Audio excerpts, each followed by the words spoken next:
বিসমিল্লাহির রহমানির রহিম। আজকে আমরা একটু লাস্ট ক্লাসে কিছু জিনিস রিপিট করব, দেন আমরা নতুন পড়ার দিকে চলে যাব।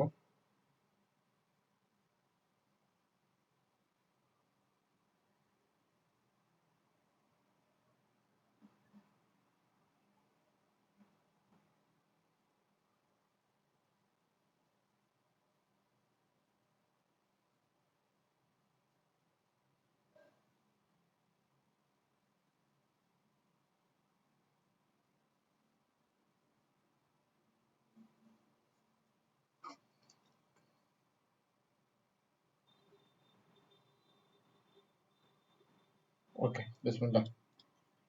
তো আমরা পড়তেছিলাম হচ্ছে কারেন্ট ইলেকট্রিসিটি।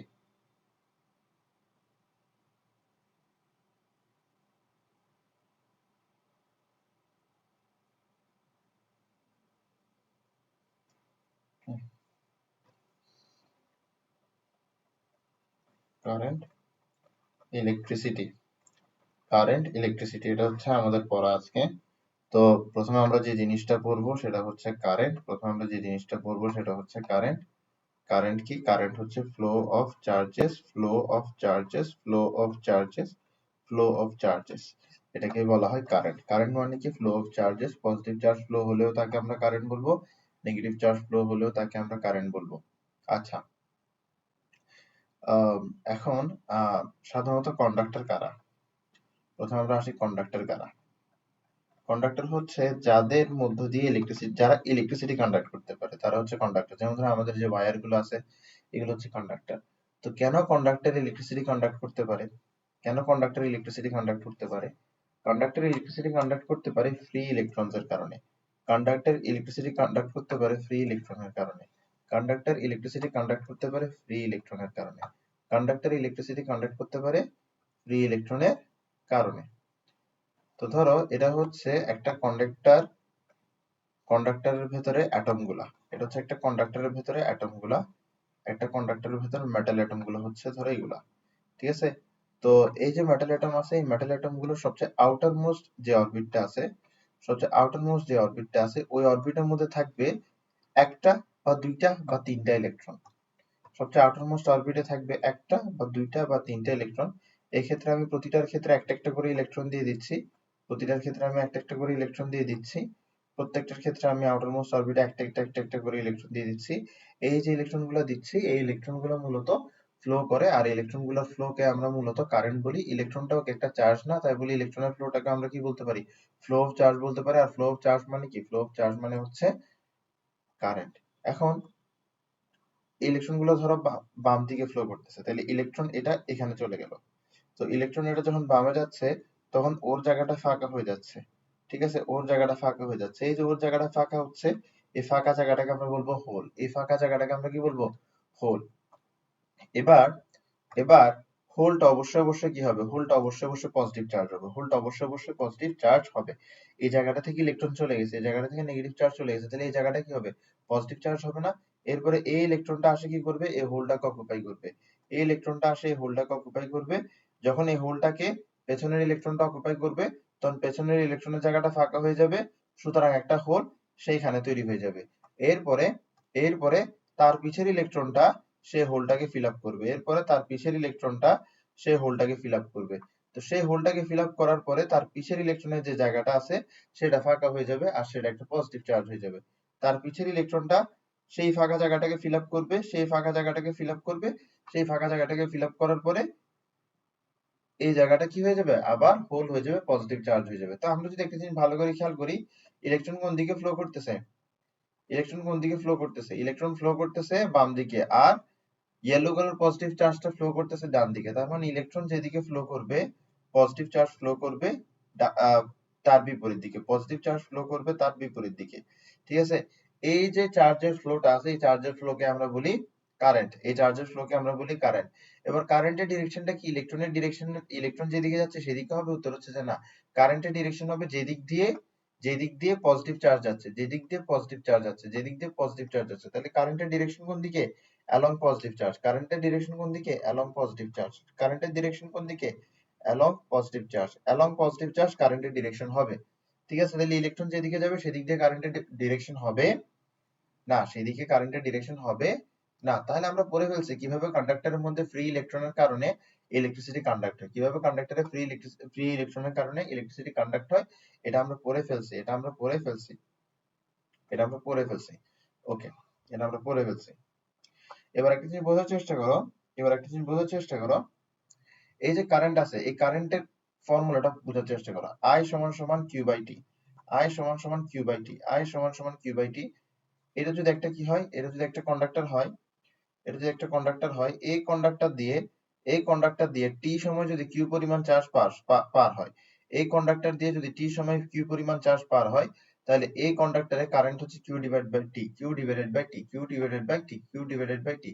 তাহলে কারেন্টের সূত্র থেকে কারেন্টের সূত্র থেকে যদি আমরা কারেন্টের ডেফিনিশনটা দিতে চাই, কারেন্টের সূত্র থেকে যদি আমরা কারেন্টের ডেফিনিশনটা দিতে চাই, সেটা বলতে পারি আহ সেটা বলতে পারি rate of flow of charges, rate of flow of charges, rate of flow of charges, rate of flow of charges, rate of flow of charges, rate of flow of charges, rate of flow of charges, rate of flow of charges. এটা হচ্ছে কারেন্টের সূত্র, এটা হচ্ছে কারেন্টের সূত্র। এবার কারেন্টের আরেকটা সূত্র আছে, এবার কারেন্টের আরেকটা সূত্র আছে, সেটা হচ্ছে NAVE। কারেন্টের আরেকটা সূত্র আছে, সেটা হচ্ছে NAVE, যেখানে ই হচ্ছে কি, ই হচ্ছে একটা ইলেকট্রনের চার্জ, ই হচ্ছে কি, ই হচ্ছে একটা ইলেকট্রনের চার্জ, ই হচ্ছে কি, ই হচ্ছে একটা ইলেকট্রনের চার্জ, যেটা হবে 1.6 into 10 inverse 19 coulomb, 1.6 into 10 inverse 19 coulomb, 1 into 10 inverse 1.6 into 10 inverse 19 coulomb। এরপরে n হবে কি, n হবে হচ্ছে number of electron per unit volume, number of electron per unit volume, number of electron per unit volume, number of electron per unit volume, number of electron per unit volume, number of electron per unit volume. ঠিক আছে। আর এখানের মধ্যে এ কি হবে, এ হচ্ছে cross sectional area, A হচ্ছে cross sectional area, A হচ্ছে cross sectional area, A হচ্ছে ক্রস সেকশনাল এরিয়া, এ হচ্ছে ক্রস সেকশনাল এরিয়া। আর ভি হচ্ছে ড্রিফট স্পিড, ভি হচ্ছে কি, ভি হচ্ছে ড্রিফট স্পিড অফ ইলেকট্রন বা স্পিড অফ ইলেকট্রন। সহজ কথা কি, velocity of electron by speed of electron, velocity of electron বা স্পিড অফ ইলেকট্রন। ইলেকট্রন যে ফ্লো করতেছে তার স্পিডটাই হচ্ছে ভি। তাহলে আই সমান সমান NAVE, এটাও হচ্ছে কি কারেন্টের আরেকটা সূত্র, এটাও কি কারেন্টের আরেকটা সূত্র। তাহলে আমরা আশা করি কারেন্টের এই সূত্রগুলো পড়ে ফেলতে পারছি। এবার কারেন্ট নিয়ে একজন মানুষ একজন ভদ্রলোক ছিল যার নাম ছিল ওহম। সে কারেন্ট নিয়ে একটা ল দিছিল, ওহমস ল। সেই কারেন্ট নিয়ে কি দিছিল, একটা ল দিছিল। সে বলছিল কারেন্ট ডাইরেক্টলি প্রপোর্শনাল হবে, কারেন্ট ডাইরেক্টলি প্রপোর্শনাল হবে পটেনশিয়াল ডিফারেন্সের, কারেন্ট ডাইরেক্টলি পোটেনশিয়াল হবে প্রপোর্শনাল হবে পটেনশিয়াল ডিফারেন্সের, কারেন্ট ডাইরেক্টলি প্রপোর্শনাল হবে পটেনশিয়াল ডিফারেন্সের, কারেন্ট ডাইরেক্টলি প্রপোর্শনাল হবে পটেনশিয়াল ডিফারেন্সের, এবং কারেন্ট কারেন্ট ইনভার্সলি প্রপোর্শনাল হবে রেজিস্ট্যান্সের, কারেন্ট ইনভার্সলি প্রপোর্শনাল হবে রেজিস্ট্যান্সের, কারেন্ট ইনভার্সলি প্রপোর্শনাল হবে রেজিস্ট্যান্সের, কারেন্ট ইনভার্সলি প্রপোর্শনাল হবে রেজিস্ট্যান্সের, কারেন্ট ইনভার্সলি প্রপোর্শনাল হবে রেজিস্ট্যান্সের। ঠিক আছে, ওকে। তো এখন আমরা বোঝার চেষ্টা করব পটেনশিয়াল এনার্জি, পটেনশিয়াল ডিফারেন্স কি এবং রেজিস্ট্যান্স কি। বোঝার চেষ্টা করব পটেনশিয়াল ডিফারেন্স কি এবং রেজিস্ট্যান্স কি। তো আমরা এটাকে যদি এটাকে ভাবে লিখতে পারি, I directly proportional to V, potential ডিফারেন্সকে আমরা V দিয়ে প্রকাশ করি। আর এটাকে ভাবে লিখতে পারবো I inversely proportional to R, এভাবে আমরা লিখতে পারবো। এরপর এই দুইটা থেকে আমরা একটা ফর্মুলা লিখতে পারবো, সেটা হচ্ছে I সমান সমান V বাই R, I সমান সমান V বাই R। এখন আমরা করব হচ্ছে পোটেনশিয়াল ডিফারেন্স কি জিনিস, পোটেনশিয়াল ডিফারেন্স কি জিনিস, পোটেনশিয়াল ডিফারেন্স কি জিনিস। তাহলে এখানের মধ্যে আমরা একটা বাতি দিলাম, এখানের মধ্যে একটা বাতি দিলাম, এখানের মধ্যে একটা বাতি দিলাম, এখানের মধ্যে একটা সার্কিট দিলাম, এখানের মধ্যে একটা সার্কিট দিলাম, একটা বাতি দিলাম, একটা সার্কিট দিলাম। এবার এখানের মধ্যে ব্যাটারির পজিটিভ এন্ড কি করবে, সবগুলো ইলেকট্রন নিয়ে নিবে, ব্যাটারির পজিটিভ এন্ড সবগুলো ইলেকট্রন নিয়ে নিবে, আর নেগেটিভ এন্ড সবগুলো ইলেকট্রন ছেড়ে দিবে, নেগেটিভ এন্ড সবগুলো ইলেকট্রন ছেড়ে দিবে। তো এখানের মধ্যে একটা ইলেকট্রনের ফ্লো তৈরি হবে, একটা ইলেকট্রনের ফ্লো তৈরি হবে।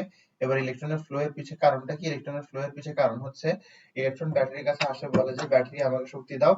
ব্যাটারি যখন ইলেকট্রনকে শক্তি দেয়, আর ইলেকট্রন তখন ওই শক্তিটা নিয়ে দৌড় মারে, মানে ওই শক্তিটা সে খরচ করা শুরু করে। তো ইলেকট্রন এই শক্তিটা কোথায় খরচ করে, ইলেকট্রন এই শক্তিটা খরচ করে হচ্ছে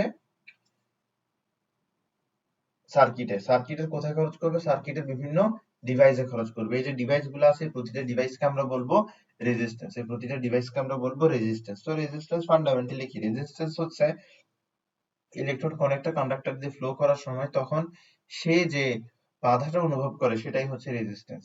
কোন একটা কন্ডাক্টর দিয়ে ফ্লো করার সময় ইলেকট্রন যে বাধাটা ফেস করে সেটাই হচ্ছে রেজিস্ট্যান্স। রেজিস্ট্যান্স শব্দটাই তুমি খেয়াল করো না, রেজিস্ট্যান্স মানে কি বাধা। তো ইলেকট্রন সার্কিটের মধ্যে দিয়ে ফ্লো করার সময় সে যে বাধাটা অনুভব করে সেটাই হচ্ছে রেজিস্ট্যান্স। তো সে যখন সার্কিটের ওয়্যার দিয়ে ফ্লো করবে তখন সে যে বাধাটা ফেস করবে সেটা হচ্ছে ওয়্যারের রেজিস্ট্যান্স। সেই যখন কোন একটা লাইট দিয়ে পাস হবে, লাইটটাও কন্ডাক্টর না, বিকজ লাইট দিয়ে তো কারেন্ট পাস হচ্ছে, লাইট দিয়ে তো ইলেকট্রন পাস হচ্ছে। তো সে যখন একটা লাইট দিয়ে পাস হবে তখন সে যে বাধাটা অনুভব করবে সেটা হবে সেটা হবে সেটা হবে সেটা হবে সেই লাইটের রেজিস্ট্যান্স, সেটা হবে সেই লাইটের রেজিস্ট্যান্স। ঠিক একইভাবে সার্কিটে যদি কোনো একটা ফ্যান থাকে তাহলে ফ্যান দিয়ে যখন ইলেকট্রন ট্রাভেল করবে বা ফ্যান দিয়ে যখন ইলেকট্রন কন্ডাক্ট হবে তখন সেই ফ্যান দিয়ে যাওয়ার সময় যে পরিমাণ রেজিস্ট্যান্স ফেস করবে সেটাই হচ্ছে ফ্যানের রেজিস্ট্যান্স, বা ফ্যানে দিয়ে যাওয়ার সময় সে যে পরিমাণ বাধা অনুভব করবে সেটাই হচ্ছে ফ্যানের রেজিস্ট্যান্স। বুঝতে পারছি? আশা করি বুঝতে পারছি। তাহলে এই রেজিস্ট্যান্স বিষয়টা বুঝতে পারছি, পটেনশিয়াল ডিফারেন্স বিষয়টা বুঝতে পারছি। ঠিক আছে? তো এখন তোমাকে আমি যে জিনিসটা বুঝাইছি সেটা হচ্ছে আসলে এনার্জির পার্সপেক্টিভ দিয়ে। এনার্জির পার্সপেক্টিভ দিয়ে এসব পড়লে এগুলো অনেক সহজ হয়ে যায়। এগুলো অনেক সহজ হয়ে যায়। এখন আমি পটেনশিয়াল ডিফারেন্সটাকে আরেকটু ডিফারেন্ট করে পড়াবো। পটেনশিয়াল ডিফারেন্সটাকে আরেকটু ডিফারেন্ট করে পড়াবো। তো পটেনশিয়াল ডিফারেন্স এর কনসেপ্টটা কি? পটেনশিয়াল ডিফারেন্স এর কনসেপ্ট হচ্ছে ইলেকট্রনকে যে পরিমাণ এনার্জি তুমি দিছো, সহজ কথা হচ্ছে এটাই হচ্ছে পটেনশিয়াল ডিফারেন্স এর আলটিমেট ডেফিনিশন। মানে তুমি যে পরিমাণ এনার্জি দিচ্ছ চার্জ ফ্লো হওয়ার জন্য সেটাই হচ্ছে পটেনশিয়াল ডিফারেন্স। তুমি বেশি পটেনশিয়াল ডিফারেন্স দেওয়া মানে হচ্ছে তোমার ব্যাটারি ইলেকট্রনকে ফ্লো করার জন্য বেশি এনার্জি দিচ্ছে। তুমি কম পটেনশিয়াল ডিফারেন্স দেওয়া মানে হচ্ছে তোমার ব্যাটারি ইলেকট্রনকে ফ্লো করার জন্য কম এনার্জি দিচ্ছে।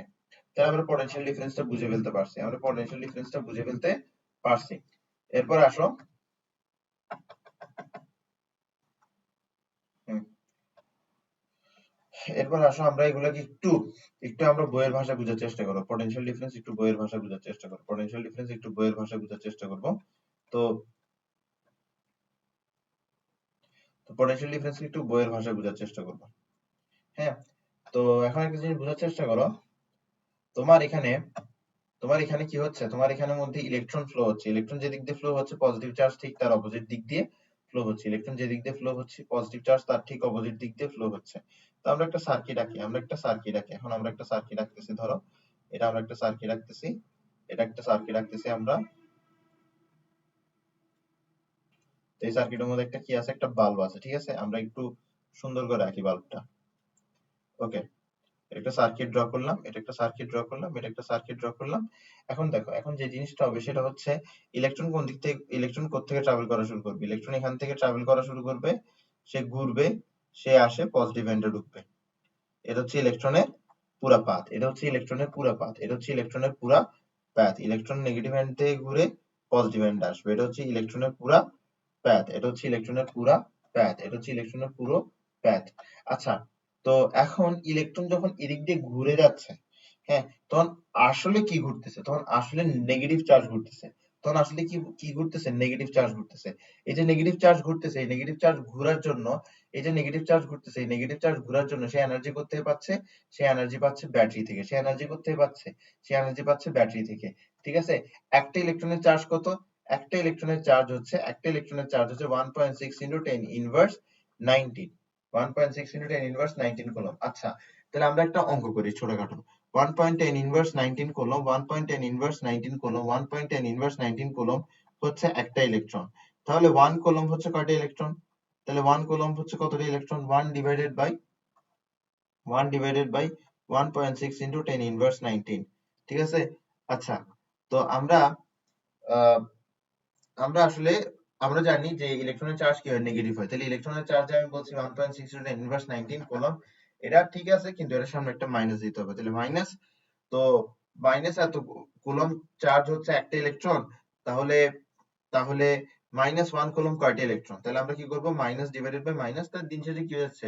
মাইনাস ডিভাইড বাই মাইনাস করলে প্লাস হয়ে যাচ্ছে। আর ওয়ালাইকুম আসসালাম। এখন আমরা এখান থেকে কি পাবো? এখান থেকে আমরা পাবো হচ্ছে ইলেকট্রনের সংখ্যা। এখান থেকে আমরা পাবো হচ্ছে ইলেকট্রনের সংখ্যা। এবার ইলেকট্রনের সংখ্যাটা বের করি আমরা। এখান থেকে আমরা ইলেকট্রনের সংখ্যাটা বের করি যে -1 কুলম্ব চার্জ যখন ট্রাভেল করবে তখন কয়টা ইলেকট্রন ট্রাভেল করবে? 1.6 into 10 inverse 19, 1.6 into 10 inverse 19, 1 divided by answer, 1 divided by answer। তাহলে এখানের মধ্যে 6.25 into 10 inverse 16, 6.25 into, sorry, 10 to the power 16, 6.25 into 10 to the power 16 electrons। তাহলে যখন এখান থেকে -1 কুলম্ব চার্জ ট্রাভেল করে যাবে তখন আসলে কয়টা ইলেকট্রন ট্রাভেল করতেছে, তখন আসলে ট্রাভেল করতেছে 6.25 ইন্টু 10⁻16 ইলেকট্রন। কোন আইডিয়া আছে এটা কত বড় সংখ্যা? এটা অনেক বড় সংখ্যা, এটা অনেক বড় সংখ্যা। যদি তুমি 6 এর সাথে 10⁻7 দাও তাহলে তুমি কি পাও? 6 কোটি। যদি তুমি 6 এর সাথে 10⁻8 দাও তখন তুমি কি পাও? এটা করলে কত পাও? এটা করলে পাবো হচ্ছে 6 কোটি। এটা করলে কত পাবা? 60 কোটি। 10⁻9 দিলে কি হবে? 600 কোটি। আর এটা কত? 10⁻16। বুঝতেছো? এটার জন্য আমার কাছে কোনো টার্মই নাই। তাহলে এতগুলো ইলেকট্রন যখন এদিক থেকে ফ্লো করে এখানে আসবে তখন -1 কুলম্ব চার্জ এক প্রান্ত থেকে আরেক প্রান্তে যাবে। ঠিক আছে? তো যখন -1 কুলম্ব চার্জ এক প্রান্ত থেকে আরেক প্রান্তে যাচ্ছে তখন তাকে এনার্জিটা কে দিচ্ছে? তখন তাকে এনার্জিটা দিচ্ছে ব্যাটারি। তখন তাকে এনার্জি দিচ্ছে? ব্যাটারি দিচ্ছে। এরপরে দেখো -1 কুলম্ব চার্জ এ একবার ঘুরে আসছে। -1 কুলম্ব চার্জ একবার ঘুরে আসছে। তার মানে +1 কুলম্ব চার্জও কিন্তু একবার ঘুরছে। তার মানে কি? +1 কুলম্ব চার্জও একবার ঘুরছে। +1 কুলম্ব চার্জও কি করছে? একবার ঘুরছে। +1 কুলম্ব চার্জও একবার ঘুরছে। +1 কুলম্ব চার্জও একবার ঘুরছে। হ্যাঁ, +1 কুলম্ব চার্জও কি করছে? একবার ঘুরছে। ওকে, ঠিক আছে। তো -1 কুলম্ব চার্জ যদি একবার ঘুরে এর মানে হচ্ছে +1 কুলম্ব চার্জও একবার ঘুরছে। তো -1 কুলম্ব চার্জ ঘুরছে হচ্ছে অ্যান্টি ক্লকওয়াইজ, তার মানে +1 কুলম্ব চার্জ ঘুরছে ক্লকওয়াইজ। তার মানে +1 কুলম্ব চার্জ ঘুরছে কি? ক্লকওয়াইজ। তার মানে +1 কুলম্ব চার্জ ঘুরছে কি? ক্লকওয়াইজ। তো আসলে আমাদের ব্যাটারি কি -1 কুলম্ব চার্জকে ঘুরাইছে নাকি +1 কুলম্ব চার্জকে ঘুরাইছে? আসলে ব্যাটারি ঘুরাইছে হচ্ছে -1 কুলম্ব চার্জকে। ব্যাটারি ইলেকট্রনকে চার্জ ইলেকট্রনকে এনার্জি দিছিল, আবার ইলেকট্রনই ঘুরছে। তাহলে -1 কুলম্ব সমপরিমাণ ইলেকট্রন ঘুরছে। তো এই যে ঘুরছে এখানে কে এনার্জি দিছে? এখানে ব্যাটারি এনার্জি দিছে। এনার্জি দেওয়া মানে কি? এনার্জি দেওয়া মানে হচ্ছে ওয়ার্ক করা। তাহলে এখানে কে ওয়ার্ক করছে? ব্যাটারি ওয়ার্ক করছে। তাহলে -1 কুলম্ব চার্জকে নেগেটিভ এন্ড থেকে পজিটিভ এন্ডে আনতে ব্যাটারি ওয়ার্ক ডান করছে, ব্যাটারি এনার্জি দিছে। আচ্ছা, যখন -1 কুলম্ব চার্জ ঘুরতেছে তখন অটোমেটিক্যালি +1 কুলম্ব চার্জ অপোজিট ডিরেকশনে ঘুরে। এই +1 কুলম্ব চার্জ কিভাবে ঘুরবে? ওই হোল দিয়ে। ঠিক আছে? যখন -1 কুলম্ব চার্জ অ্যান্টি ক্লকওয়াইজ, যখন -1 কুলম্ব ইলেকট্রন অ্যান্টি ক্লকওয়াইজ ঘুরতেছে তখন +1 কুলম্ব হোল ক্লকওয়াইজ ঘুরতেছে। তখন +1 কুলম্ব হোল ক্লকওয়াইজ ঘুরতেছে। আচ্ছা, তাহলে এই -1 কুলম্ব চার্জকে ঘুরানোর পিছে কে দায়ী? ব্যাটারি দায়ী। কাজ কে করছে? ব্যাটারি করছে। এই -1 কুলম্ব চার্জকে ঘুরাতে কাজ করছে হচ্ছে ব্যাটারি। তাহলে +1 কুলম্ব চার্জকে ঘুরাতে কাজ কে করছে? উত্তর হচ্ছে এটাকে মানে এটাতেও ব্যাটারি কাজ করছে। এমন না যে এটা দুইটা ভিন্ন কাজ। এমন না যে ব্যাটারি একবার -1 কুলম্ব চার্জকে ঘুরাইছে, এরপরে একটু রেস্ট নিয়ে আবার +1 কুলম্ব চার্জকে ঘুরাইছে। না, -1 কুলম্ব চার্জকে যখন সে ঘুরাইছে তখন অটোমেটিক্যালি +1 কুলম্ব চার্জ ঘুরে গেছে। বুঝতে পারছি বিষয়টা? Very good. তো এখন পোটেনশিয়াল ডিফারেন্স কি? পোটেনশিয়াল ডিফারেন্স হচ্ছে এই +1 কুলম্ব চার্জকে ঘোরাতে যে পরিমাণ এনার্জি প্রয়োজন এটাই হচ্ছে potential energy, potential difference. +1 coulomb চার্জকে একবার ঘোরাতে, একবার one full rotation across the circuit, +1 coulomb চার্জকে পুরো সার্কিটে একবার ঘোরাতে যে পরিমাণ এনার্জি দিতে হবে বা যে পরিমাণ ওয়ার্ক ডান করতে হবে সেটাই হচ্ছে পোটেনশিয়াল ডিফারেন্স। সেটাই হচ্ছে পোটেনশিয়াল ডিফারেন্স। সেটাই হচ্ছে কি? Potential difference. তো সহজ ভাষায় পোটেনশিয়াল ডিফারেন্স কি? সহজ ভাষায় পোটেনশিয়াল ডিফারেন্স হচ্ছে ব্যাটারি ইলেকট্রনকে যে এনার্জিটা দেয় সেটাই হচ্ছে কি? Potential difference. এবার পোটেনশিয়াল ডিফারেন্স বেশি হওয়া মানে ব্যাটারি ইলেকট্রনকে বেশি এনার্জি দিচ্ছে। এবার ব্যাটারি ইলেকট্রনকে বেশি এনার্জি দিলে ইলেকট্রন বেশি ফ্লো করবে, ইলেকট্রন বেশি ফ্লো করলে কারেন্ট কি হবে? বেশি হবে। তার মানে পোটেনশিয়াল ডিফারেন্স বেশি হলে কারেন্ট কি হয়? বেশি হয়। তাহলে পোটেনশিয়াল ডিফারেন্সকে আমরা কিভাবে ডিফাইন করতে পারি? অ্যামাউন্ট অফ ওয়ার্ক ডান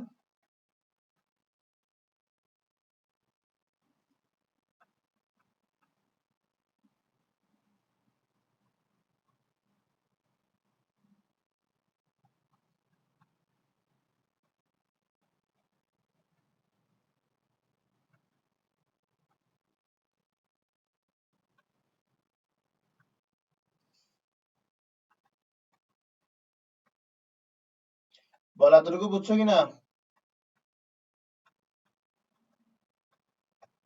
এতটুকু বুঝছো? Very good. এবার আমরা পড়বো হচ্ছে রেজিস্ট্যান্স। রেজিস্ট্যান্স কি জিনিস? রেজিস্ট্যান্স হচ্ছে কন্ডাক্টরের একটা প্রপার্টি।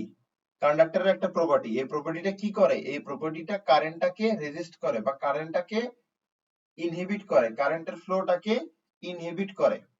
বোঝা গেছে? এটা হচ্ছে রেজিস্ট্যান্স। রেজিস্ট্যান্স হচ্ছে একটা প্রপার্টি যেটা কি করে, কারেন্টের ফ্লোকে বাধা দেয়। এখন তুমি বলতে পারো যে স্যার আপনি বলছেন রেজিস্ট্যান্স হচ্ছে একটা প্রপার্টি যেটা কারেন্টের ফ্লোকে বাধা দেয়, তাহলে আপনি কিছুক্ষণ আগে যে বললেন বাতি রেজিস্ট্যান্স, আপনি কিছুক্ষণ আগে যে বললেন ফ্যান রেজিস্ট্যান্স, এটা কি কেমন কথা? এটা কেমন কথা? এটা তো হইলো না। আপনি একবার বলতেছেন যে রেজিস্ট্যান্স হচ্ছে কন্ডাক্টরের প্রপার্টি, আরেকবার আপনি বাতি, ফ্যান, টিভি সবকিছুকে রেজিস্ট্যান্স বলতেছেন। আপনি ফিক্স করে বলেন রেজিস্ট্যান্স আসলে কি। তো রেজিস্ট্যান্স কি জিনিস? রেজিস্ট্যান্স হচ্ছে, সহজ ভাষায় আমি তোমাকে বলি, যখন আমরা ইলেকট্রনকে ফ্লো করাই কোন একটা ডিভাইস দিয়ে, তখন ওই ইলেকট্রনটা ওই ডিভাইসের মধ্যে কি দেয়? ইলেকট্রিক্যাল এনার্জিটা দেয়, ঠিক না? ইলেকট্রিক্যাল এনার্জিটা দেয়। তো ওই ডিভাইসে যদি রেজিস্ট্যান্স না থাকতো, তাহলে ওই ডিভাইসকে কখনো ইলেকট্রন ইলেকট্রিক্যাল এনার্জি দিত না। এখন প্রশ্ন হতে পারে এটার মানে কি? দেখো, ইলেকট্রন ব্যাটারি থেকে এনার্জি পাইছে, এবার সে এই এনার্জিটা কোন একটা ইলেকট্রিক্যাল ডিভাইসে গিয়ে খরচ করবে। ফেয়ার এনাফ, কোন একটা ইলেকট্রিক্যাল ডিভাইসে গিয়ে খরচ করবে, তো সেই এনার্জিটা নিয়ে কোন একটা ইলেকট্রিক্যাল ডিভাইসে ঢুকছে। এবার ইলেকট্রিক্যাল ডিভাইসটার উপর সে এনার্জি খরচ করলে তার এনার্জি কমে যাবে, তার এনার্জি কমে যাবে, তার এনার্জি কমে যাবে। তার যদি এনার্জি কমে যায়, তার কারেন্ট ফ্লো কমে যাবে। সিম্পল হিসাব, সিম্পল হিসাব। তাহলে রেজিস্ট্যান্স থাকলে কি হয়? কারেন্ট কমে যায়। আমি আবার বলি, রেজিস্ট্যান্স হচ্ছে কন্ডাক্টরের একটা প্রপার্টি যেটার কারণে কারেন্ট ফ্লো কমে বা যেটা কারেন্ট ফ্লোকে বাধা দেয়। এবার কোন একটা কন্ডাক্টর দিয়ে ইলেকট্রন যাচ্ছে, ওই ইলেকট্রনটা বাধাপ্রাপ্ত হচ্ছে, তার মানে ওই কন্ডাক্টরের রেজিস্ট্যান্স আছে। মানে ওই কন্ডাক্টর এর একটা প্রপার্টি হচ্ছে রেজিস্ট্যান্স। এই রেজিস্ট্যান্সের কারণে তার মধ্যে দিয়ে ইলেকট্রন যাওয়ার সময় সে বাধাপ্রাপ্ত হয়। সে বাধাপ্রাপ্ত হয়। যত ইলেকট্রন বাধাপ্রাপ্ত হবে, সে ওই বাধাটা অতিক্রম করার জন্য তত বেশি এনার্জি খরচ করবে। Number one. নাম্বার টু, সার্কিটের মধ্যে যে তারগুলো আছে তার প্রপার্টি হচ্ছে রেজিস্ট্যান্স। আবার এই তারের সাথে যে ইলেকট্রিক্যাল ডিভাইস যুক্ত তাকে আমি রেজিস্ট্যান্স বলতেছি সরাসরি। তাকে আমি কেন রেজিস্ট্যান্স বলতেছি? কারণ সেই ইলেকট্রিক্যাল ডিভাইসের রেজিস্ট্যান্সও আছে। তাহলে রেজিস্ট্যান্স আলটিমেটলি কি? রেজিস্ট্যান্স আলটিমেটলি হচ্ছে যার পিছে ইলেকট্রন শক্তি খরচ করে, সেটাই হচ্ছে রেজিস্ট্যান্স। ঠিক আছে? যদি আমার ফ্যানে যথেষ্ট পরিমাণ রেজিস্ট্যান্স না থাকতো, তাহলে ইলেকট্রন গিয়ে হুদাই ফ্যানের মধ্যে শক্তি খরচ করতো না। যদি আমার বাতিতে রেজিস্ট্যান্স না থাকতো, তাহলে ইলেকট্রন বাতিতে গিয়ে হুদাই হুদাই এনার্জি খরচ করতো না। তো এনার্জি ইলেকট্রন যেখানেই খরচ করবে সেটাকে আমরা বলবো রেজিস্ট্যান্স। সেটাকে আমরা কি বলবো? রেজিস্ট্যান্স। অথবা যে প্রপার্টির কারণে ইলেকট্রন এনার্জি খরচ করতেছে সেটাকে আমরা বলবো রেজিস্ট্যান্স। আশা করি বোঝা গেছে। দুইটা লাইন বলছি, লাস্ট দুইটা লাইন খুব ইম্পর্টেন্ট। ইলেকট্রন যেখানে এনার্জি খরচ করবে, যার উপর এনার্জি খরচ করবে, তাকে আমরা রেজিস্ট্যান্স বলতে পারি। আবার আমরা এইভাবে বলতে পারি রেজিস্ট্যান্স হচ্ছে একটা প্রপার্টি যার কারণে ইলেকট্রনের এনার্জি খরচ হয়। বোঝা গেছে? আশা করি বোঝা গেছে। আশা করি বোঝা গেছে। সহজ ভাষায় হচ্ছে রেজিস্ট্যান্স হচ্ছে বাধা, ইলেকট্রনের পথে বাধা। ইলেকট্রন যখন এই বাধা পায় তখন সে এনার্জি দেয়। যখন সে এনার্জি দেয় তখন কিছু না কিছু একটা হয়, কিছু না কিছু একটা হয়। বাতি হইলে বাতি জ্বলে ওঠে, তার হইলে তার গরম হয়ে যায়, ফ্যান হইলে ফ্যান ঘুরে যায়। বুঝতে পারছি বিষয়টা? Very good. তাহলে রেজিস্ট্যান্সকে আমরা সহজ ভাষায় যদি একদম বাংলা ভাষায় লিখি, তাহলে আমরা বলতে পারবো property of conductor that inhibits current flow.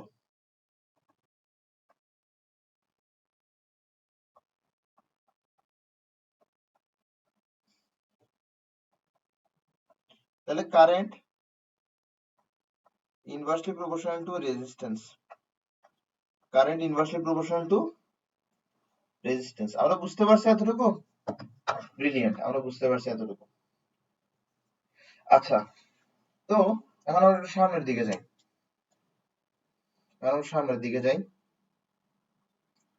তো এখন আমরা পড়বো হচ্ছে resistance and temperature. Resistance and temperature,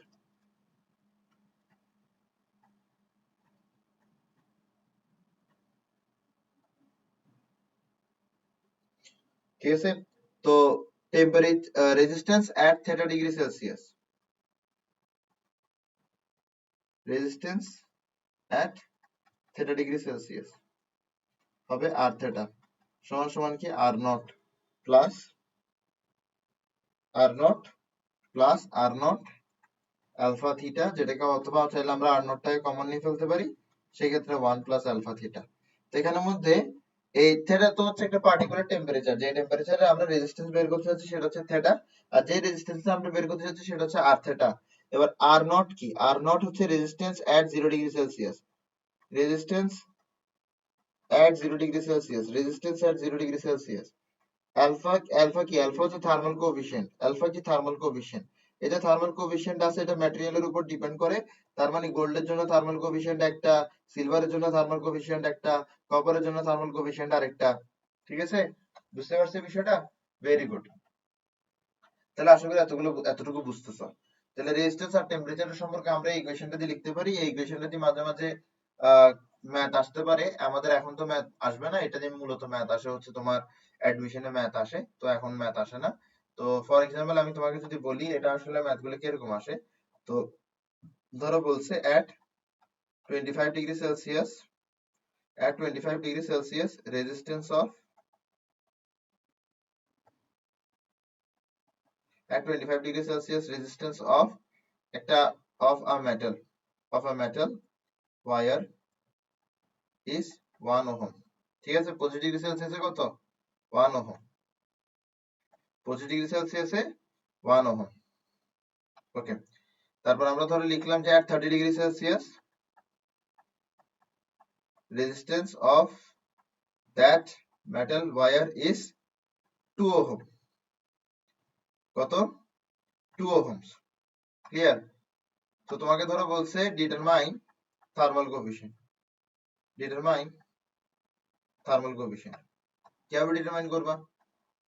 তুমি জানো 30 ডিগ্রি সেলসিয়াসে রেজিস্ট্যান্স হচ্ছে 0 ডিগ্রি সেলসিয়াসের রেজিস্ট্যান্স, 0 ডিগ্রি সেলসিয়াসের রেজিস্ট্যান্স আলফা থিটা। তাহলে যদি আমরা 25 ডিগ্রি সেলসিয়াস রেজিস্ট্যান্স বের করতে চাই, তাহলে 0 ডিগ্রি সেলসিয়াসের রেজিস্ট্যান্স দিতে হবে, 0 ডিগ্রি সেলসিয়াসের রেজিস্ট্যান্স দিতে হবে, আলফা দিতে হবে, এরপরে যে টেম্পারেচার রেজিস্ট্যান্স বের করতে চাচ্ছি সেই টেম্পারেচারটা আমাদের কাছে বসাতে হবে।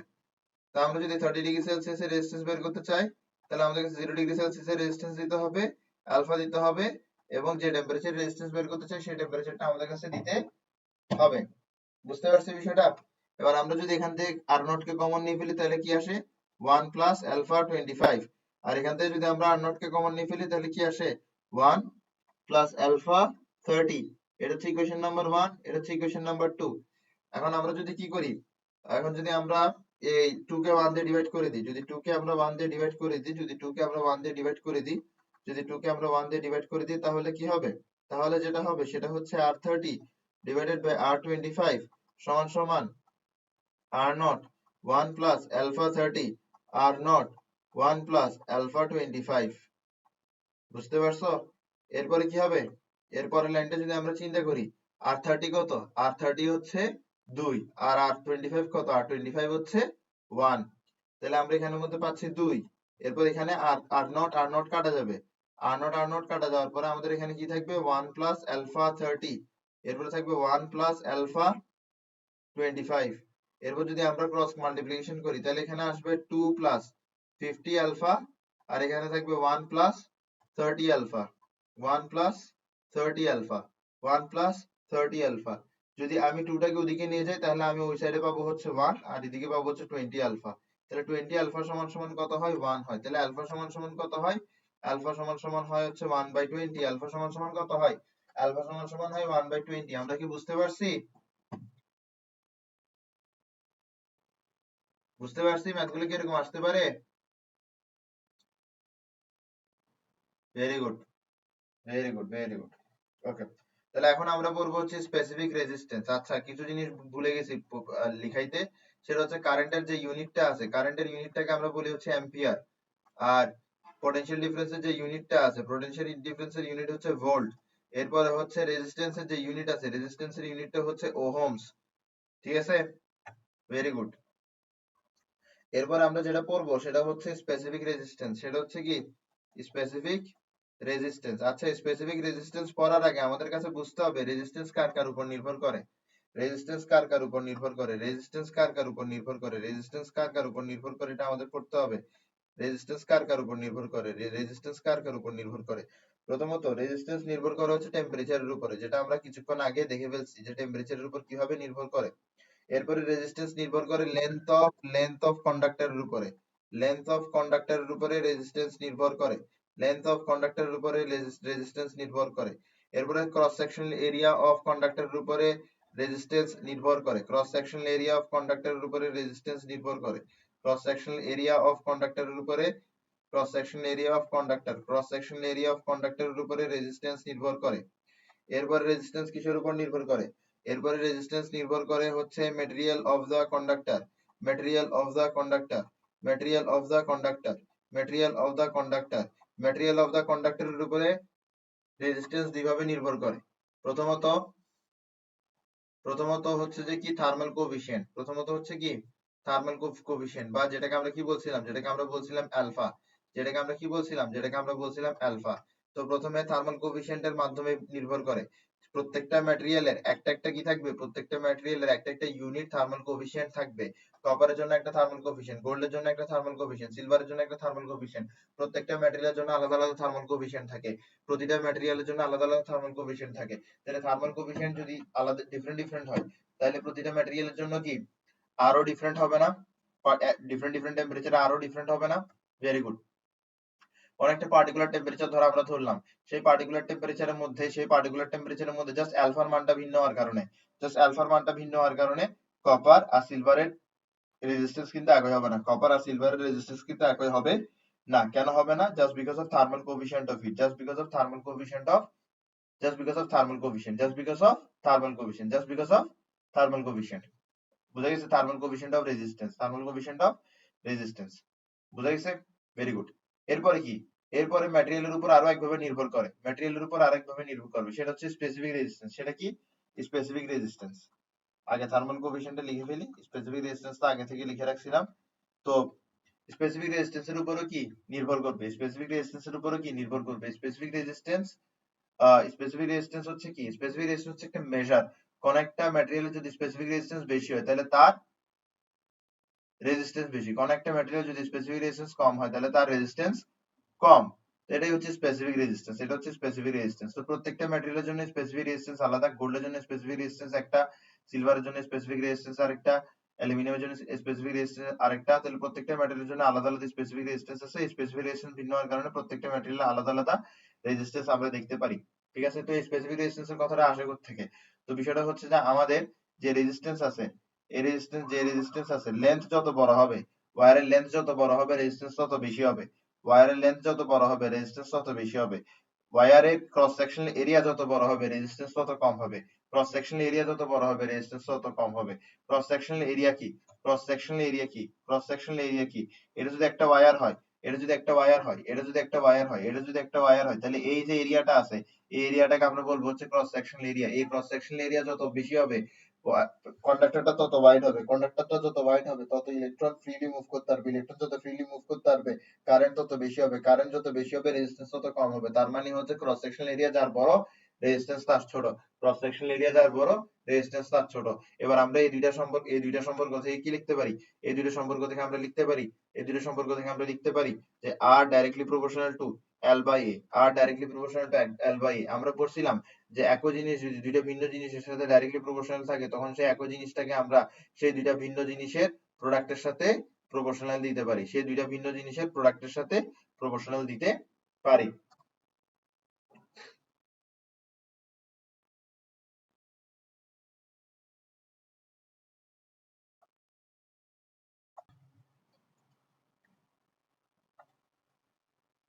এখন আমরা যে জিনিসটা পড়বো সেটা হচ্ছে স্পেসিফিক রেজিস্ট্যান্স। আমরা যে জিনিসটা করবো সেটা হচ্ছে স্পেসিফিক রেজিস্ট্যান্স। আমরা কিছুক্ষণ আগে পড়ছি যে কন্ডাক্টরের লেন্থ যত বড় হবে রেজিস্ট্যান্স তত বড় হবে, কন্ডাক্টরের ক্রস সেকশনাল এরিয়া যত বড় হবে রেজিস্ট্যান্স তত ছোট হবে। এই দুটো সম্পর্ক থেকে আমরা লিখতে পারি resistance directly proportional to L by A. এবার প্রপোর্শনালি সাইনটা যদি তুলতে হয় তাহলে আমার কাছে একটা কনস্ট্যান্ট বসাতে হবে, কনস্ট্যান্টটা হবে হচ্ছে রো। এই যে রো কনস্ট্যান্টটা বসালাম এটাই হচ্ছে স্পেসিফিক রেজিস্ট্যান্স, এটাই হচ্ছে কি স্পেসিফিক রেজিস্ট্যান্স, এটাই হচ্ছে কি স্পেসিফিক রেজিস্ট্যান্স। এবার যদি আমরা একটু আমাদের আক্কেল বুদ্ধি খাটাই,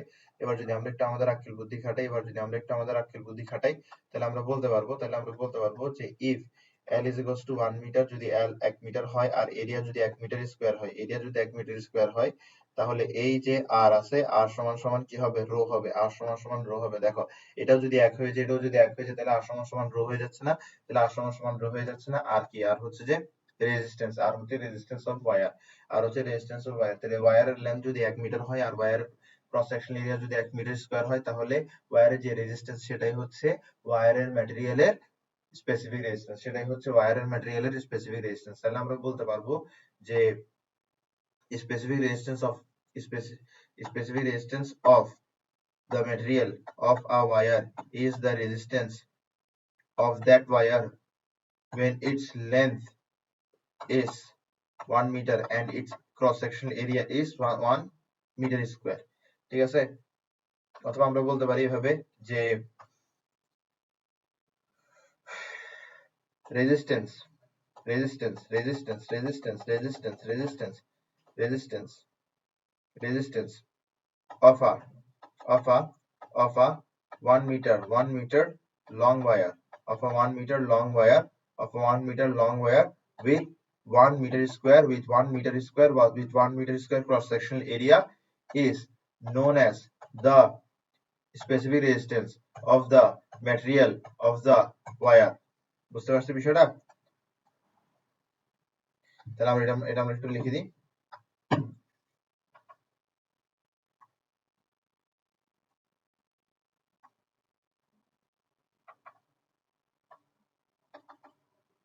আচ্ছা লিখে দিই এখানে মধ্যে the resistance of a wire with unit length and unit cross sectional area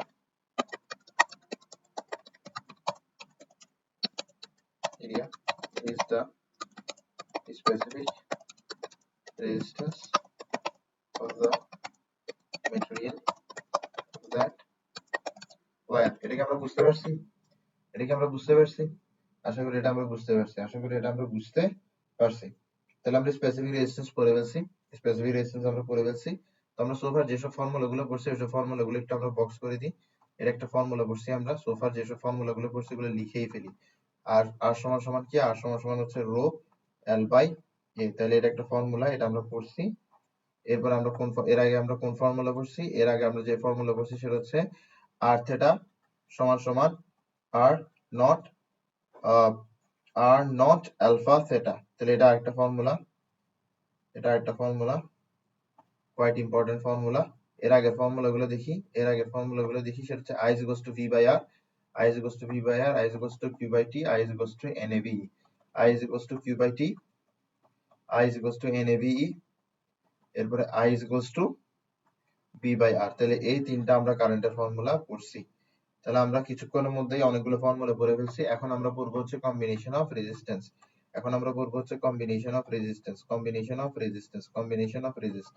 এখন রেজিস্ট্যান্সকে আমরা চাইলে দুইভাবে কম্বাইন করতে পারি, রেজিস্ট্যান্সকে চাইলে আমরা দুইভাবে কম্বিনেশনে রাখতে পারি।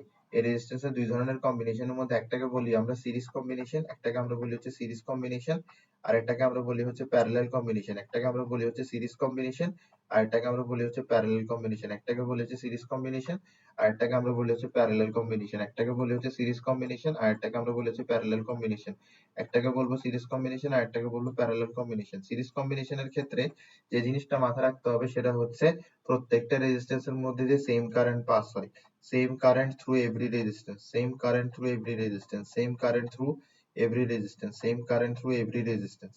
এটা হচ্ছে সিরিজ কম্বিনেশনের সিরিজ কম্বিনেশনের মূল কথা। আর প্যারালাল কম্বিনেশনের মূল কথা হচ্ছে same potential difference, same potential difference, same potential difference, same potential difference, same potential difference for each resistance, same potential difference for each resistance, same potential difference for each resistance, same potential difference for each resistance. এটা হচ্ছে parallel combination. এবার series combination কিরকম হয়? Series combination হয় হচ্ছে কিছুটা এরকম, যে ওয়্যার থাকে, এরপরে একটা রেজিস্ট্যান্স থাকে, সেটা শেষ হওয়ার পরে আরেকটা রেজিস্ট্যান্স শুরু হবে, সেটা শেষ হওয়ার পরে আরেকটা রেজিস্ট্যান্স শুরু হবে। এটাই হচ্ছে সিরিজ কম্বিনেশন। তাহলে আমরা আগে ভাগে একটা রেজিস্ট্যান্সের একটা রেজিস্ট্যান্স আমরা ড্র করে রাখি। এই রেজিস্ট্যান্সটা আমরা সব ক্ষেত্রে ইউজ করব, এই রেজিস্ট্যান্সটা আমরা সব ক্ষেত্রে ইউজ করব, এই রেজিস্ট্যান্সটা আমরা সব ক্ষেত্রে ইউজ করব। ঠিক আছে, এই রেজিস্ট্যান্সটা আমরা সব ক্ষেত্রে ইউজ করব। Very good. ওকে, তাহলে আমরা এখানের মধ্যে একটু রেজিস্ট্যান্সটা ইউজ করি। তাহলে এটা একটা, এটা ধরো আরেকটা, ধরো এরপর ধরো আরেকটা রেজিস্ট্যান্স আমরা আমরা আমরা আমরা এখানের মধ্যে ইউজ করবো, আরো একটা রেজিস্ট্যান্স ইউজ করবো, এই ধরো এটা হচ্ছে আরেকটা রেজিস্ট্যান্স, তিনটা রেজিস্ট্যান্স। ধরো এই তিনটা রেজিস্ট্যান্স পরপর যুক্ত, এই তিনটা রেজিস্ট্যান্স পরপর যুক্ত, এই তিনটা রেজিস্ট্যান্স ধরো এইভাবে পরপর যুক্ত, এই তিনটা রেজিস্ট্যান্স ধরো এইভাবে পরপর যুক্ত। তাহলে এই তিনটা রেজিস্ট্যান্সের যে কম্বিনেশন আছে, এই তিনটা রেজিস্ট্যান্সের যে কম্বিনেশন আছে, এই কম্বিনেশনটাকে আমরা বলবো সিরিজ কম্বিনেশন, এই কম্বিনেশনটাকে আমরা বলবো হচ্ছে সিরিজ কম্বিনেশন। এখন এখন এই তিনটা রেজিস্ট্যান্স যদি এভাবে যুক্ত থাকতো, যে এই তিনটা রেজিস্ট্যান্স যদি এভাবে যুক্ত থাকতো, তাহলে এই তিনটা রেজিস্ট্যান্সকে আমরা সিরিজ কম্বিনেশন না বলে প্যারালাল কম্বিনেশন বলতাম। তো প্যারালাল কম্বিনেশনে কি হবে? প্যারালাল কম্বিনেশনে যেটা হবে সেটা হচ্ছে প্রতিটার মানে দুইটা এন্ড একটা কমন, মানে দোনোটা এন্ডই কমন হবে। ঠিক আছে, হ্যাঁ, মানে একটা কমন লাইন বা একটা কমন ওয়্যার দুইটা এন্ডকে কানেক্ট করবে, একটা কমন ওয়্যার দুইটা এন্ডকে কানেক্ট করবে, একটা কমন ওয়্যার দুইটা এন্ডকে কানেক্ট করবে, একটা কমন ওয়্যার দুইটা এন্ডকে কানেক্ট করবে। এই যে এটা আছে এটা ধরো R1, এই যে এটা আছে এটা ধরো R2, এই যে এটা আছে এটা ধরো R3। বুঝতে পারছি বিষয়টা? এবার আমরা যে জিনিসটা পড়বো সেটা হচ্ছে ইকুইভ্যালেন্ট রেজিস্ট্যান্স। এরপর আমরা যে জিনিসটা পড়বো সেটা হচ্ছে ইকুইভ্যালেন্ট রেজিস্ট্যান্স। এরপর আমরা যে জিনিসটা পড়বো সেটা হচ্ছে ইকুইভ্যালেন্ট রেজিস্ট্যান্স। এবার ইকুইভ্যালেন্ট রেজিস্ট্যান্সটা কি? ইকুইভ্যালেন্ট রেজিস্ট্যান্স হচ্ছে কোন একটা নির্দিষ্ট কম্বিনেশনে থাকা, ইকুইভ্যালেন্ট রেজিস্ট্যান্স হচ্ছে কোন একটা নির্দিষ্ট কম্বিনেশনে থাকা। প্রথমে আমরা বলবো ইকুইভ্যালেন্ট রেজিস্টার। ধরো ইকুইভ্যালেন্ট রেজিস্ট্যান্স বা ইকুইভ্যালেন্ট রেজিস্ট্যান্স পড়বো, হ্যাঁ, ইকুইভ্যালেন্ট রেজিস্ট্যান্স পড়বো, বা আমরা ইকুইভ্যালেন্ট রেজিস্টারও পড়তে পারি, বা যেটা ইকুইভ্যালেন্ট রেজিস্ট্যান্স করি আমরা। ইকুইভ্যালেন্ট রেজিস্ট্যান্স কি জিনিস? ইকুইভ্যালেন্ট রেজিস্ট্যান্স হচ্ছে, ধরো এখানের মধ্যে একটা আমাদের কি আছে, এখানের মধ্যে আমাদের একটা কম্বিনেশন আছে, এখানে একটা কম্বিনেশন আছে, এবং তার পাশে আরেকটা কম্বিনেশন আছে, এটা একটা কম্বিনেশন, এন্ড দেন এটাও কিন্তু আরেকটা কম্বিনেশন। এই দুইটা হচ্ছে দুইটা ভিন্ন ভিন্ন কম্বিনেশন। এবার ধরো আমরা কি করলাম, এবার ধরো আমরা এই যে এই যে তিনটা রেজিস্টার আছে, এই তিনটা রেজিস্টার বা এই তিনটা যে রেজিস্ট্যান্স আছে, এই তিনটা রেজিস্ট্যান্সের পরিবর্তে আমরা শুধুমাত্র একটা ব্যবহার করব। এই তিনটা রেজিস্ট্যান্সের পরিবর্তে আমরা শুধুমাত্র একটা ব্যবহার করব। এই তিনটা রেজিস্ট্যান্সের পরিবর্তে আমরা শুধুমাত্র একটা ব্যবহার করব, শুধুমাত্র একটা ব্যবহার করব, শুধুমাত্র একটা ব্যবহার করব। আর যদি এ একটা ব্যবহার করার ফলে, যদি এ একটা ব্যবহার করার ফলে, যদি এ একটা ব্যবহার করার ফলে, যদি এ একটা ব্যবহার করার ফলে এখানে মেইন কারেন্টটা আনচেঞ্জ থাকে, যদি এখানে মেইন কারেন্টটা আনচেঞ্জ থাকে, তাহলে এই রেজিস্ট্যান্সটাকে আমরা এই কম্বিনেশনের ইকুইভ্যালেন্ট রেজিস্ট্যান্স বলতে পারবো। ঠিক একইভাবে ঠিক একইভাবে আমরা যদি এখানের মধ্যে যে রেজিস্ট্যান্স গুলো যুক্ত আছে, এই রেজিস্ট্যান্স গুলোর পরিবর্তে একটা রেজিস্ট্যান্স ব্যবহার করি, যাকে ব্যবহার করার পরে মেইন কারেন্টটা অপরিবর্তিত থাকে, যাকে ব্যবহার করে মেইন কারেন্টটা অপরিবর্তিত থাকে, সেই রেজিস্ট্যান্সকে আমরা বলবো এই তিনটা রেজিস্ট্যান্সের ইকুইভ্যালেন্ট রেজিস্ট্যান্স। সেই রেজিস্ট্যান্সকে আমরা বলবো এই তিনটা রেজিস্টারের ইকুইভ্যালেন্ট রেজিস্ট্যান্স। ঠিক আছে, এবারে এই যে ইকুইভ্যালেন্ট রেজিস্ট্যান্স আছে, ইকুইভ্যালেন্ট রেজিস্ট্যান্সের একটা ভ্যালু থাকবে না? ইকুইভ্যালেন্ট রেজিস্ট্যান্সটা বের করব কিভাবে? সিরিজের ক্ষেত্রে ভ্যালুটা বের করা খুব সহজ, সিরিজের ক্ষেত্রে ভ্যালুটা বের করা খুব সহজ। R1 plus R2 plus R3 করলেই সিরিজের ক্ষেত্রে আমরা ভ্যালুটা পেয়ে যাই। কিন্তু প্যারালালের ক্ষেত্রে ভ্যালুটা বের করা কষ্ট। 1 বাই আরপি, এই যে আরপি আছে, আরপিটাই হচ্ছে ইকুইভ্যালেন্ট রেজিস্ট্যান্স। এই যে আরপি আছে, আরপিটাই হচ্ছে ইকুইভ্যালেন্ট রেজিস্ট্যান্স। এটা আমরা এইভাবে পাবো, প্রত্যেকটা রেজিস্ট্যান্সটাকে আমরা উল্টো করে লিখবো, এরপর এদিকে আবার 1 বাই আরপি দিব। ফাইনালি এখান থেকে যখন আমি আরপি বের করব তখন আমি ইকুইভ্যালেন্ট রেজিস্ট্যান্সটা পেয়ে যাব। তো ইকুইভ্যালেন্ট রেজিস্ট্যান্স কি? ইকুইভ্যালেন্ট রেজিস্ট্যান্স হচ্ছে কোন কম্বিনেশনে থাকা রেজিস্ট্যান্স গুলোর পরিবর্তে যদি আমি এমন একটা রেজিস্ট্যান্স ব্যবহার করি যাকে ব্যবহার করার ফলে মেইন কারেন্ট অপরিবর্তিত থাকে, তাহলে সেই রেজিস্ট্যান্সটাকে আমরা ইকুইভ্যালেন্ট রেজিস্ট্যান্স বলবো।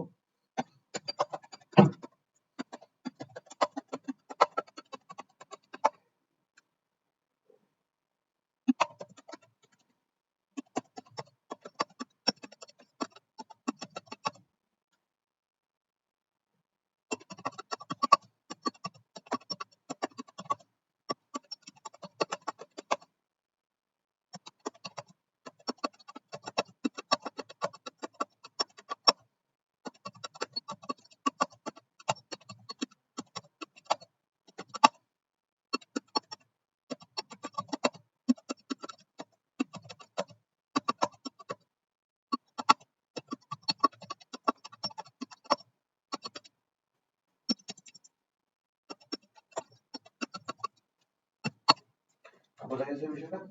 আশা করি বুঝতে পারছো, আশা করি বুঝতে পারছো, আশা করি বুঝতে পারছো। তাহলে আমরা ইকুইভ্যালেন্ট রেজিস্ট্যান্স পড়ে ফেলছি। এখন আমরা যে জিনিসটা পড়বো, সেটা হচ্ছে কারেন্ট ডিভাইডার রুল আর voltage divider rule, current divider rule আর voltage divider rule, current divider rule আর ভোল্টেজ ডিভাইডার রুল। হুম, কারেন্ট ডিভাইডার রুল আর ভোল্টেজ ডিভাইডার রুল। আচ্ছা, current divider rule, current divider rule, এরপর হচ্ছে ভোল্টেজ ডিভাইডার রুল, এরপর হচ্ছে ভোল্টেজ ডিভাইডার রুল। তো কারেন্ট ডিভাইডার রুল হচ্ছে প্যারালালের ক্ষেত্রে কাজ করে, আর ভোল্টেজ ডিভাইডার রুল হচ্ছে সিরিজের ক্ষেত্রে কাজ করে। Voltage divider rule. আচ্ছা ঠিক আছে, আমরা আমরা জাস্ট এতটুকু নিজেদেরকে জিজ্ঞেস করি, জাস্ট এতটুকু নিজেদেরকে জিজ্ঞেস করব যে আমরা জাস্ট এতটুকুই নিজেদেরকে জিজ্ঞেস করব যে প্যারালেলের মধ্যে কোন কোন কোয়ান্টিটিটা আনচেঞ্জ থাকে, কার জন্য কোন, মানে সবার জন্য কোন কোয়ান্টিটিটা সেম, সবার জন্য কোন কোয়ান্টিটিটা সেম, সবার জন্য কোন কোয়ান্টিটিটা সেম। তো R1 R2 R3 সবার জন্য যেটা সেম সেটা হচ্ছে ভোল্টেজ, সেটা হচ্ছে কি ভোল্টেজ, সেটা হচ্ছে কি ভোল্টেজ। আর এখানের মধ্যে কি হবে, এখানের মধ্যে অবশ্যই কারেন্টটা বিভক্ত হবে। এখানের মধ্যে কারেন্ট আসতেছে I, এখানে রাস্তা হচ্ছে তিনটা, এখানে রাস্তা কয়টা, এখানে রাস্তা হচ্ছে তিনটা। তাহলে এটা দিয়ে ধরা যাবে I1, এটা দিয়ে ধরা যাবে I2, এটা দিয়ে ধরা যাবে হচ্ছে I3। ঠিক আছে, ওকে।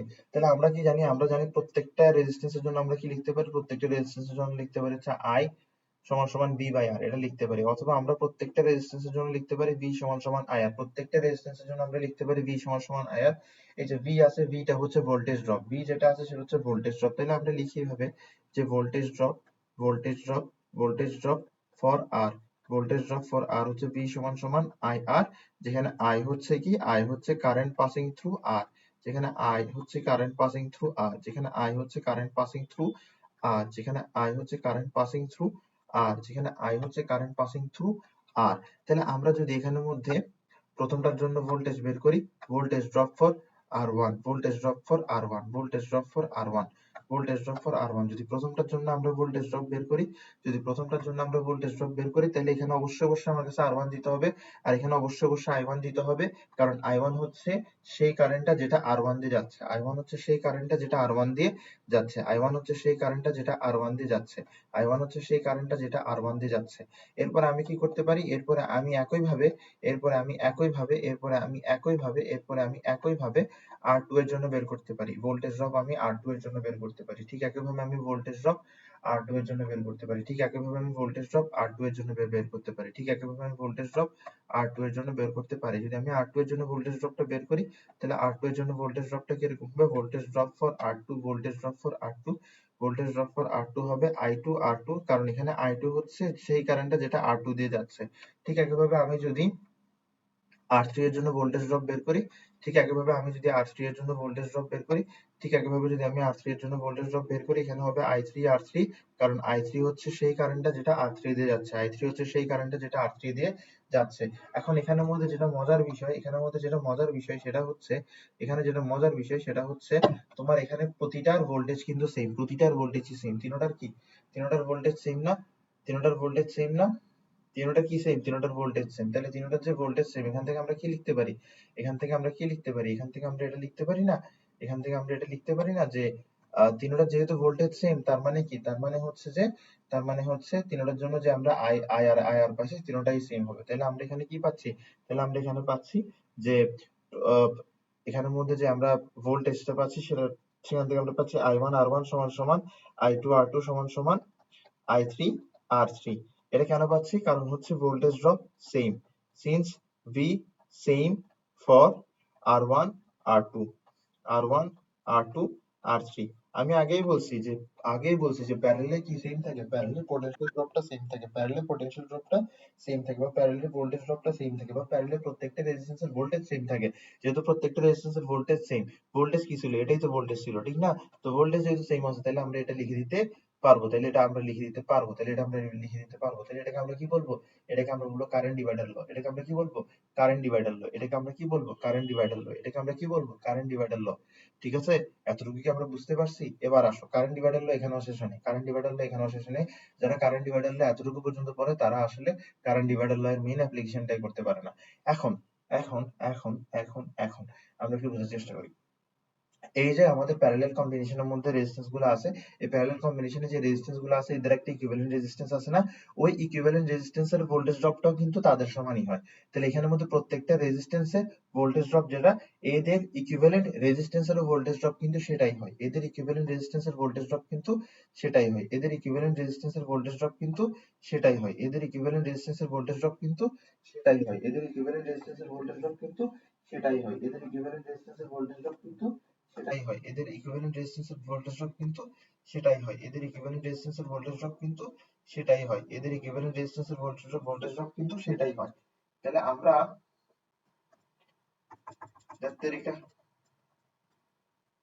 হ্যাঁ, তাহলে আমরা এখানের মধ্যে আসি, এদের ইকুইভ্যালেন্ট রেজিস্ট্যান্সের ভোল্টেজ ড্রপ কিন্তু সেটাই হয়। তাহলে আমরা যদি এটার জন্য ভোল্টেজ ড্রপ বের করি, এটার জন্য ভোল্টেজ ড্রপ বের করি, তাহলে আমরা কিভাবে লিখতে পারবো? Voltage drop for RP, voltage drop for RP কিভাবে লিখতে পারবো? আমরা ভোল্টেজ ড্রপ ফর আরপি আমরা লিখতে পারবো এভাবে, আমরা লিখতে পারবো এভাবে যে ভোল্টেজ ড্রপ ফর আরপি হচ্ছে, ভোল্টেজ ড্রপ ফর আরপি হচ্ছে মেইন কারেন্ট আই কি, মেইন কারেন্ট আই কি, মেইন কারেন্ট আই কি, মেইন কারেন্ট, আর এটা হচ্ছে আরপি, এটা হচ্ছে কি আরপি, আই হচ্ছে মেইন কারেন্ট, আই কি মেইন কারেন্ট। তুমি একটা জিনিস খেয়াল করো, এই যে মেইন কারেন্টটা আছে, এই মেইন কারেন্টটাই কিন্তু আরপি দিয়ে যাচ্ছে, এই যে মেইন কারেন্টটা আছে, এই মেইন কারেন্টটাই কিন্তু আরপি দিয়ে যাচ্ছে। তাহলে আমরা কি বলতেছি? আমরা বলতেছি আরপি যে ভোল্টেজ ড্রপ হবে, আরপি যে ভোল্টেজ ড্রপ হবে সেটাই প্রত্যেকটা ভোল্টেজ ড্রপের সমান হবে, সেটাই প্রত্যেকটা ভোল্টেজ ড্রপের সমান হবে। তাহলে আমরা যে এই যে লেখাটা আমরা এই তিনটা ভোল্টেজ ড্রপের জন্য লিখছি, এখানের মধ্যে চাইলে আমি আরপি এর ভোল্টেজ ড্রপটাও লিখতে পারি না, আরপি এর ভোল্টেজ ড্রপটাও লিখতে পারি না, আরপি এর ভোল্টেজ ড্রপটাও কিন্তু আমরা চাইলে লিখতে পারি, আরপি এর ভোল্টেজ ড্রপটা কিন্তু আমরা চাইলে লিখতে পারি, আরপি এর ভোল্টেজ ড্রপটা কিন্তু আমরা চাইলে লিখতে পারি, আরপি এর ভোল্টেজ ড্রপটা কিন্তু আমরা চাইলে লিখতে পারি, আরপি এর ভোল্টেজ ড্রপটা কিন্তু আমরা চাইলে লিখতে পারি। হ্যাঁ, তো সবগুলোকে আমি এক পেজে রাখতেছি, সবগুলোকে এক পেজে রাখতেছি, কারণ ফর্মুলার ব্যাখ্যাটা একসাথে থাকতে হবে। তাহলে আমি একটু তোমাদেরকে ব্যাখ্যা করি, আবার বলি। দেখো তোমার এখানের মধ্যে আছে হচ্ছে যে প্যারালাল কম্বিনেশনের মধ্যে তিনটা রেজিস্ট্যান্স, প্যারালাল কম্বিনেশন যে তিনটা রেজিস্ট্যান্স আছে আমি বলেছি প্যারালাল কম্বিনেশনে প্রত্যেকটা রেজিস্ট্যান্সের ভোল্টেজ ড্রপ সেম হবে, প্রত্যেকটা রেজিস্ট্যান্সের ভোল্টেজ ড্রপ বের করার ফর্মুলা হচ্ছে সেটা ভোল্টেজ ড্রপ ফর আর হচ্ছে v is equals to i। আর এখন আমি যদি আর1 এর জন্য ভোল্টেজ ড্রপ বের করি তাহলে আমার কাছে আর1 এর আর1 লিখতে হবে, এরপর আর1 দিয়ে যে কারেন্ট যাচ্ছে সেটা লিখতে হবে। যদি আমি আর2 এর জন্য ভোল্টেজ ড্রপ বের করতে চাই তাহলে আর2 এর মধ্যে যে কারেন্ট যাচ্ছে সেটা দিতে হবে আর2 এর পাশে। এরপর যদি আমি আর3 এর জন্য ভোল্টেজ ড্রপ বের করতে চাই তাহলে আমার কাছে আর3 এর পাশে আর3 এর মধ্যে যে কারেন্টটা যাচ্ছে সেটা দিতে হবে। তাহলে এইভাবে আমি কি পাবো? এইভাবে আমি আর1 এর ভোল্টেজ ড্রপ, আর2 এর ভোল্টেজ ড্রপ, আর3 এর ভোল্টেজ ড্রপ পাবো। এখন আমরা জানি যে এখন আমরা কি জানি? এখন আমরা জানি যে যারা প্যারালাল কম্বিনেশনে যুক্ত থাকে তাদের ভোল্টেজটা সেম হয়, তাদের প্রত্যেকজনের ভোল্টেজ ড্রপ সেম হয়। তাহলে এই তিনটে যে ভোল্টেজ ড্রপ পাইছে এই তিনটা ভোল্টেজ ড্রপ অবশ্যই সেম হবে। তাহলে এই তিনটা ভোল্টেজ ড্রপকে আমরা অবশ্যই সেম দিছি। এখন এতটুকুতে কাহিনী শেষ হয় না। এই যে আমাদের প্যারালাল কম্বিনেশন আছে, এই প্যারালাল কম্বিনেশনের মধ্যে যে রেজিস্ট্যান্স গুলো আছে এই রেজিস্ট্যান্স গুলার যে ইকুইভ্যালেন্ট রেজিস্ট্যান্স আছে, যে ইকুইভ্যালেন্ট রেজিস্ট্যান্স আছে সেই ইকুইভ্যালেন্ট রেজিস্ট্যান্সেরও পোটেনশিয়াল ড্রপ কিন্তু এই প্রত্যেকটার পোটেনশিয়াল ড্রপের সমান হবে, এই প্রত্যেকটার পোটেনশিয়াল ড্রপের সমান হবে। তাহলে আমি সেই ইকুইভ্যালেন্ট রেজিস্ট্যান্সের যদি আমরা পোটেনশিয়াল ড্রপটা বের করতে চাই তাহলে আমরা এই ফর্মুলাটাই অনুসরণ করব। এবার এই ফর্মুলাটা যদি অনুসরণ করি তাহলে আমার কাছে ইকুইভ্যালেন্ট রেজিস্ট্যান্সের পাশে দিতে হবে ওই কারেন্টটা যেটা ইকুইভ্যালেন্ট রেজিস্ট্যান্স দিয়ে যায়। যেখানে ইকুইভ্যালেন্ট রেজিস্ট্যান্সে কোন কারেন্টটা যাচ্ছে? ইকুইভ্যালেন্ট রেজিস্ট্যান্সে মেইন কারেন্টটা যাচ্ছে, ইকুইভ্যালেন্ট রেজিস্ট্যান্সে মেইন কারেন্টটা যাচ্ছে। তাই বলে আমরা মেইন কারেন্টটাই কি করলাম? ইকুইভ্যালেন্ট রেজিস্ট্যান্সের পাশে দিলাম। এভাবে আমরা পেয়ে গেলাম কারেন্ট ডিভাইডার ল। বলো বুঝছো কিনা?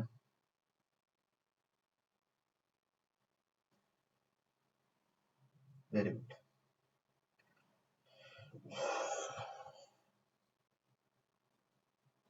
ঠিক আছে, এবার আমরা যাবো হচ্ছে ভোল্টেজ ডিভাইডার লতে।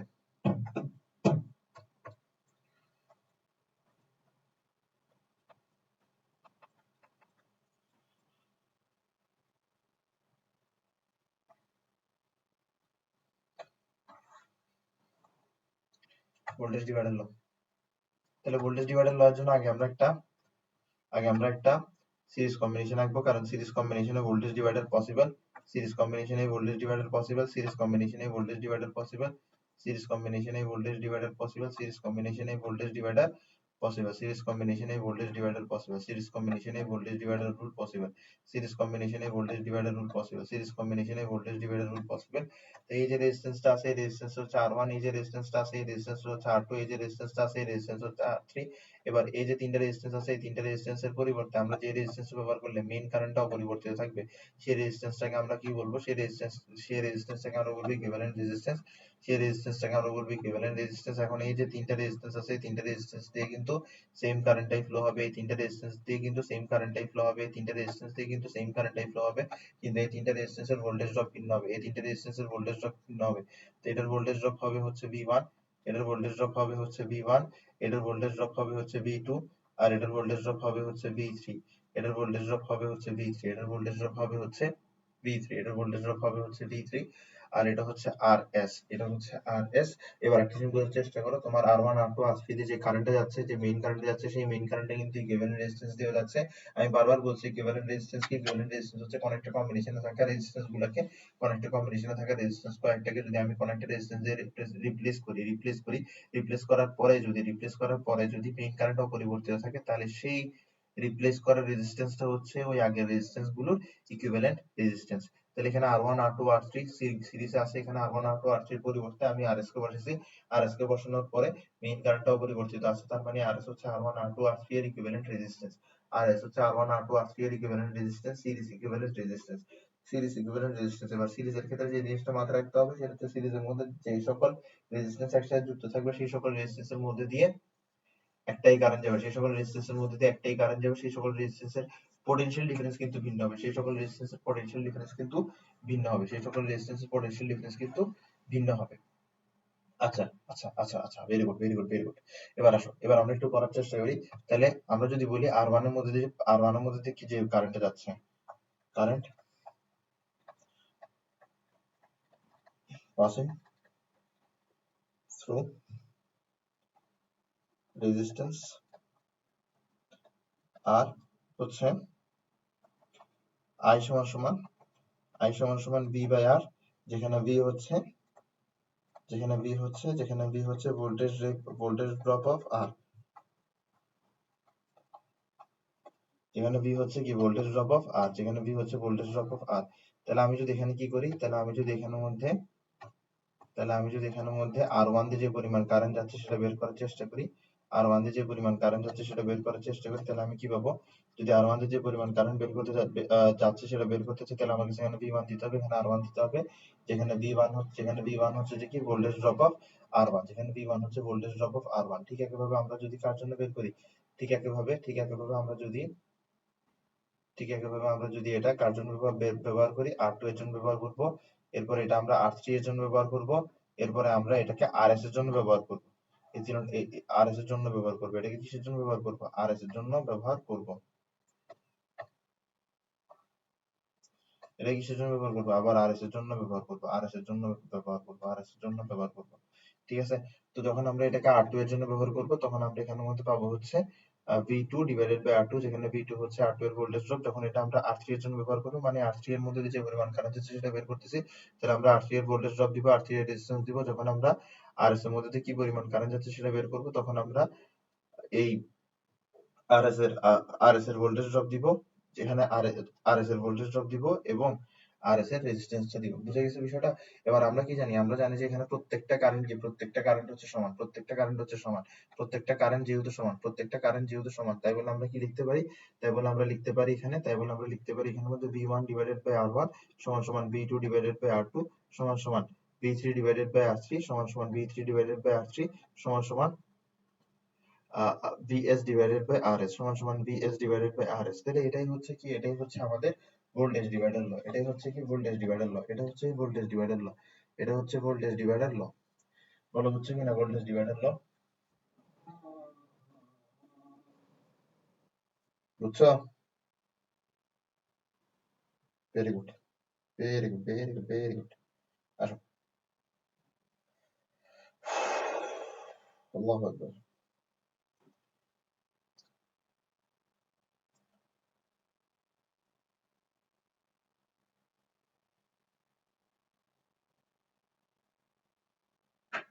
ঠিক আছে, ভোল্টেজ ডিভাইডার ল এগুলো আমরা বুঝে গেছি।